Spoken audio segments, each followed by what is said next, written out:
স্বাগত জানাচ্ছি যমুনা টেলিভিশনের নিয়মিত আয়োজন প্রবাসী বাংলাদেশে। বিশ্বের বিভিন্ন প্রান্তে থাকা প্রবাসীদের খবরাখবর নিয়ে আপনাদের সাথে আছি আমি দেবাশিস রঞ্জন সরকার।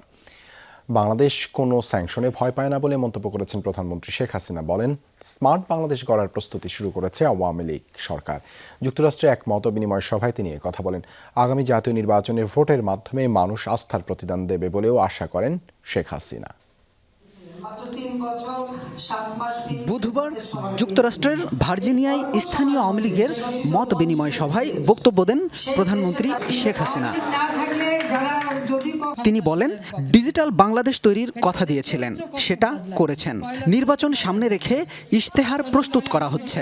এবার হবে স্মার্ট বাংলাদেশ, জানান আওয়ামী লীগ সভানেত্রী। উন্নয়নশীল দেশ হিসেবে 2026 থেকে আমাদের যে যাত্রা শুরু, সেটা আমরা কিভাবে কাজ করব আমরা এখন থেকে প্রস্তুতি নিচ্ছি। আমি জানি যে আওয়ামী লীগ সরকার থাকলে এটা কোনো সমস্যাই হবে না, কিন্তু আওয়ামী লীগ না থাকলে যারা যদি কখনো এদিক ওদিক হয়, তাহলে দেশ আবার সেই অন্ধকারের যুগে ফিরে যাবে। নিশ্চয়ই বাংলাদেশের মানুষ চাইবে না যে আবার অন্ধকারের যুগে আমরা যাই। শেখ হাসিনা বলেন, আগামী জাতীয় নির্বাচন খুবই গুরুত্বপূর্ণ। বাংলাদেশের মানুষের ওপর আস্থা ও বিশ্বাস আছে বলেও উল্লেখ করেন তিনি। আশা করেন ভোটের মাধ্যমে মানুষ সেই আস্থার প্রতিদান দেবে। আমরা চাই আমাদের দেশের এই অগ্রযাত্রাটা যেন অব্যাহত থাকে, কেউ এসে যেন এটাকে নষ্ট না করতে পারে। 26-এ আমরা উন্নয়নশীল দেশ হিসেবে আমাদের অগ্রযাত্রা শুরু। আগামী নির্বাচন সেজন্য অত্যন্ত গুরুত্বপূর্ণ। তবে বাংলাদেশের জনগণের উপর আমার আস্থা আছে, বিশ্বাস আছে। তারা এখন এটাই মনে করে যে একমাত্র আওয়ামী লীগই পারে তাদের ভাগ্য পরিবর্তন করতে, এবং তাদের আজকে যে উন্নয়নটাকে এটা যেন সাস্টেনেবল হয় সেটার ব্যবস্থা করা, সেটা একমাত্র আমরাই পারবো। বিএনপির সমালোচনা করে সরকার প্রধান বলেন, বাংলাদেশের মানুষের জীবন থেকে 29 বছর সময় নষ্ট করেছে দলটি। তবে গত 15 বছরে আওয়ামী লীগ সরকার সেটা পূরণ করেছে। সীমিত সম্পদ দিয়ে উন্নয়ন করে বাংলাদেশ বিশ্বে মর্যাদা পেয়েছে বলেও উল্লেখ করেন প্রধানমন্ত্রী। এই বিএনপি জামাতের একটা সন্ত্রাসী দল, কাজে এদের চরিত্র কখনো বদলায়নি। কয়লা ধুলে তো ময়লা যায় না, তো ওদের ময়লা মোটেও যাবে না। সেই জন্য এরা দেশের বদনাম করা, দেশে খাটো করা, দেশে ছোট করা, কারণ লুটে খেতে পাচ্ছে না তো। আওয়ামী লীগ সভানেত্রী যুক্তরাষ্ট্র প্রবাসী নেতাকর্মীদের সেখানে নির্বাচিত জনপ্রতিনিধি, সিনেটর এবং কংগ্রেসম্যানদের সঙ্গে যোগাযোগ বাড়ানোর নির্দেশ দেন। বলেন, বিএনপির টাকার মাধ্যমে তাদের সাথে সম্পর্ক গড়ছে। আপনারা নৈতিকতা ও আদর্শ দিয়ে সম্পর্ক গড়ে তুলুন। বাংলাদেশের জনগণ আবার শক্তি। শামীম রেজা, যমুনা নিউজ। লেখাপড়ার পাট চুকে পাড়ি জমিয়েছিলেন মধ্যপ্রাচ্যের দেশ ওমানে। এখন একজন সফল ব্যবসায়ী তিনি। 11 বছরের প্রবাস জীবনে গড়ে তুলেছেন সুবিশাল কনস্ট্রাকশন কোম্পানি। জয়পুরহাটের মোহাম্মদ আমিনুর ইসলামের প্রতিষ্ঠানে কাজ করেন 3 শতাধিক শ্রমিক, যার বেশিরভাগই বাংলাদেশি। ওমান থেকে সহকর্মী মোহাম্মদ রফিকুল্লাহর প্রতিবেদনে বিস্তারিত। ঢাকা প্রকৌশল ও প্রযুক্তি বিশ্ববিদ্যালয় থেকে লেখাপড়া শেষ করা জয়পুরহাট জেলার আক্কেলপুর উপজেলার বাসিন্দা মোহাম্মদ আমিনুর ইসলাম 2012 সালে পাড়ি জমান মধ্যপ্রাচ্যের দেশ ওমানে। প্রতিষ্ঠিত হওয়ার স্বপ্ন নিয়ে দেশটিতে শুরু করেন অবকাঠামো নির্মাণ প্রতিষ্ঠান। 2014 সালে যাত্রা শুরু হয় মাসারাত অব আউটস্ট্যান্ডিং অ্যাচিভমেন্ট এলএলসি কোম্পানির। ছোট্ট সেই কোম্পানিতে এখন কাজ করেন 3 শতাধিক শ্রমিক, যাদের বেশিরভাগই বাংলাদেশি। আমি এখানে এসে সর্বপ্রথম ছোট একটা ব্যবসা শুরু করি। এরপর আমি চিন্তা করি যে আমি ব্যবসাটাকে কিভাবে আরো এক্সটেনশন করতে পারি। সেই সুবাদে আমি আমার পরিকল্পনাটাকে আস্তে আস্তে কাজে লাগাই, এবং আমি 2014 সালে একটা ব্যবসা প্রতিষ্ঠান এখানে নিবন্ধন করি। প্রায় 1 দশক ধরে ওমানে সুনামের সাথে কাজ করছে প্রতিষ্ঠানটি। আমিনুরের কোম্পানিতে কাজ করে খুশি বাংলাদেশিরা। আমি বিগত ইনশাল্লাহ 10 বছর যাবত কোম্পানিতে আছি। ইনশাল্লাহ আল্লাহর রহমতে অনেক শান্তিতে আছি, ভালো আছি আলহামদুলিল্লাহ। আমার এখানে কাজ করে আমাদের এখানে কোম্পানিতে ওই আপনার ইন্ডিয়ানি, বাঙালি, পাকিস্তানি, আলহামদুলিল্লাহ আমরা সবাই ভাই ভাই।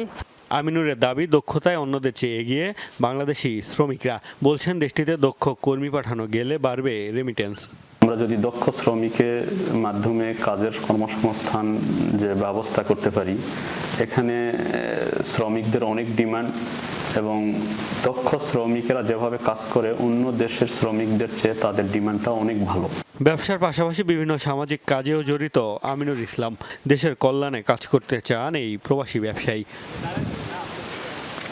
মোস্তফা মাহমুদ, যমুনা নিউজ। সংযুক্ত আরব আমিরাতে বসবাসরত কুমিল্লা জেলার হোমনা মেঘনা প্রবাসীদের নিয়ে গঠিত সংগঠন হোমনা মেঘনা প্রবাসী কল্যাণ পরিষদের নতুন কমিটি গঠন উপলক্ষে মতবিনিময় সভা অনুষ্ঠিত হয়েছে। রোববার রাতে দেশটির আজমান প্রদেশের স্পাইসি হাউসে হয় সভা। এর আগে মোহাম্মদ নাজিরুল হক ভূঁইয়াকে সভাপতি এবং শিকদার মোহাম্মদ শাফায়েতুল্লাহকে সাধারণ সম্পাদক করে 18 সদস্যের এই কমিটি গঠন করা হয়। নতুন নেতারা জানান, অভিষেক অনুষ্ঠানের দিন 51 সদস্যের পূর্ণাঙ্গ কমিটি ঘোষণা করা হবে। মতবিনিময় সভা সঞ্চালনা করেন যুগ্ম সাধারণ সম্পাদক জাকির হোসেন ও তারিকুল ইসলাম। এ সময় উপস্থিত ছিলেন উপদেষ্টা নুরুল ইসলাম মোশাররফ হোসেন, সিনিয়র সহসভাপতি নূর ইসলাম ভুট্টু, সহসভাপতি মনির হোসেন সহ অনেকে। আয়োজনে আরও অংশ নেন শতাধিক প্রবাসী বাংলাদেশি। আমাদের কাজের মধ্য দিয়ে ইনশাআল্লাহ প্রুভ করব যে আমরা জনকল্যাণে এবং প্রবাসী কল্যাণে কাজ করে যাব। এটা আমরা এই স্লোগানকে আমরা সামনে রেখেই যাব যে আমরা প্রত্যেকটা প্রবাসীর যে কোনো বিপদে আপদে, এটা হোক এই দেশে হোক এটা বাংলাদেশে। মহানবী হযরত মুহাম্মদ সাল্লাল্লাহু আলাইহি ওয়াসাল্লামের জন্মদিবস ঈদে মিলাদুন্নবী উপলক্ষে যুক্তরাজ্যের ওল্ড হ্যামে অনুষ্ঠিত হয়েছে বর্ণাঢ্য র্যালি। নর্থ ইংল্যান্ডের বাংলাদেশ কমিউনিটির উদ্যোগে হয় আয়োজন। সার্বিক ব্যবস্থাপনায় ছিল Anjumane Al Islah Greater Manchester division ও Darul Hadis Latifia north west. Grand venue centre থেকে শুরু হয় র্যালি। ইংল্যান্ডের বিভিন্ন শহর প্রদক্ষিণ করেন বিপুল প্রবাসী বাংলাদেশি। এ সময় অনুষ্ঠিত হয় আলোচনা সভা। দারুল হাদিস লাতিফিয়া নর্থ ওয়েস্টের অধ্যক্ষ মাওলানা সালমান আহমদ চৌধুরীর সভাপতিত্বে উপস্থাপনা করেন মাওলানা খায়রুল হুদা খান ও মাওলানা ফখরুল ইসলাম। বক্তব্য রাখেন আঞ্জুমানে আল ইসলাহ ইউকে প্রেসিডেন্ট আল্লামা নজরুল ইসলাম, সেক্রেটারি জেনারেল মাওলানা মোহাম্মদ হাসান চৌধুরী, মাওলানা আব্দুল মতিন সহ অনেকে। এটা আমাদের দায়িত্বের মধ্যে পড়ে যে আল্লাহর হাবিবের আগমনের মাসে আমরা বিভিন্নভাবে খুশি জাহির করব। আজকের এই মাহফিলকে যেন, এই র্যালিকে যেন আল্লাহ পাক কবুল করে। পর্তুগালের নানা আয়োজনে ঈদে মিলাদুন্নবী উদযাপন করা হয়েছে। দেশটির রাজধানী লিসবনের আলামেইদা জামে মসজিদ কর্তৃপক্ষের উদ্যোগে হয় আয়োজন। কেরাত ও শানে রেসালাত সঙ্গীত প্রতিযোগিতা আয়োজন করা হয়। আল আমিনের সঞ্চালনের সভাপতিত্ব করেন ইকবাল চৌধুরী। বিচারক ছিলেন মাওলানা নজরুল ইসলাম ও মাওলানা নাসিম উদ্দিন। প্রধান অতিথি ছিলেন পর্তুগালের সরকারি দল পিএসএ এর নেতা রানা তসলিম উদ্দিন। বিশেষ অতিথি ছিলেন লিসবন বিশ্ববিদ্যালয়ের গবেষক ও পিএইচডি ফেলো Zahurul Islam moon, world humanity revolution পর্তুগালের সাধারণ সম্পাদক কাজী জুলহাস মামুন। 3টে ক্যাটাগরিতে প্রতিযোগিতা অনুষ্ঠিত হয়। প্রায় 30 জন শিশু প্রতিযোগী অংশ নেন। রংধনু স্পোর্টিং ক্লাব বাহরাইনের উদ্যোগে নৈশভোজ ও আলোচনা সভা অনুষ্ঠিত হয়েছে। বৃহস্পতিবার দেশটির হামাদ টাইন শহরে স্থানীয় একটি সুইমিং পুলের হলরুমে এর আয়োজন করা হয়। রংধনু স্পোর্টিং ক্লাবের সভাপতি মুজাক্কির হোসেনের সভাপতিত্বে পরিচালনা করেন সংগঠনের সাধারণ সম্পাদক সাইদুর রহমান সোহেল। প্রধান অতিথি ছিলেন বাংলাদেশ আওয়ামী লীগ বাহরাইন শাখার সহ সভাপতি Dildar Mahmud. Guest of honour ছিলেন শাপলা যুব সংঘ ক্লাবের সাবেক সভাপতি মুজিবুর রহমান।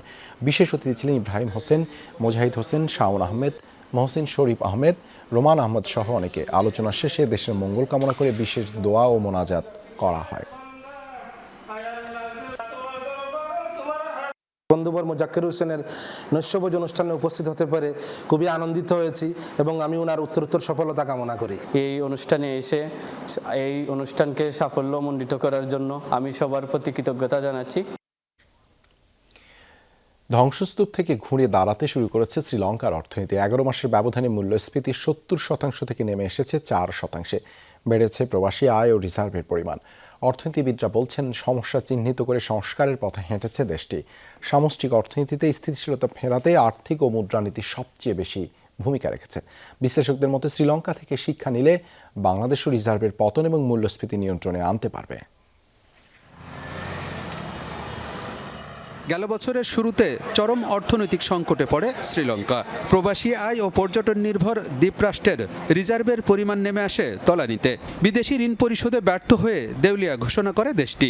বৈদেশিক মুদ্রার মজুদ কমে যাওয়ায় খাদ্য, জ্বালানি ও ওষুধের মতো অতি প্রয়োজনীয় পণ্য আমদানি বন্ধ হয়ে যায়। দুর্ভোগ নেমে আসে জনজীবনে। প্রতিবাদে রাজপথে নামে সাধারণ মানুষ। ক্ষমতা ছাড়তে বাধ্য হয় সরকার। পালাবদলের পরই সংস্কার কর্মসূচি হাতে নেয় নতুন সরকার। পরিবর্তন আনে আর্থিক ও মুদ্রানীতিতে, যার ইতিবাচক প্রভাব পড়ে অর্থনীতিতে। বছরের ব্যবধানে অনেকটাই ঘুরে দাঁড়িয়েছে দ্বীপরাষ্ট্রটি। মূল্যস্ফীতি নেমে এসেছে 4 অঙ্কের ঘরে। রপ্তানি না বাড়লেও কমেছে আমদানির পরিমাণ। রিজার্ভের পরিমাণ বেড়ে দাঁড়িয়েছে প্রায় $4 বিলিয়ন। ডলারের বিপরীতে কিছুটা শক্তিশালী অবস্থানে শ্রীলঙ্কান রুপি।